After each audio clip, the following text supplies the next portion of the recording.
Interesting और informative videos के लिए चैनल को सब्सक्राइब करें, साथ में बेल आइकन को लाजमी प्रेस करें। वीडियो अच्छी लगे तो लाइक और शेयर करें, साथ में हमें फेसबुक, ट्विटर और इंस्टाग्राम पे फॉलो करें। अस्सलाम वालेकुम नाजरीन, मेरा नाम आकिब है और आप देख रहे हैं मेरा यूट्यूब चैनल AR जर्नलिस्ट। आपको एक अहम खबर से आगाह करते चलें कि पंजगोर में दहशतगर्दों ने पाक फ़ौज पर हमला कर दिया है। हमला आवरों की फायरिंग के नतीजे में 3 जवान शहीद और 8 ज़ख्मी हुए। 5 की हालत इंतहाई तशवीशनाक बताई जा रही है।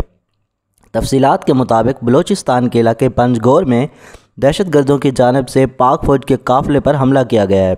बताया गया है कि दहशतगर्दों ने पाक फ़ौज के काफ़िले पर हमला किया। दहशतगर्दों की जानिब से अंधाधुंध फायरिंग की गई, जिसके नतीजे में पाक फ़ौज के 3 जवान शहीद हो गए। हमले के नतीजे में 8 जवान शदीद ज़ख्मी भी हुए हैं। ज़ख्मियों में से 5 की हालत इंतहाई तशवीशनाक बताई जा रही है।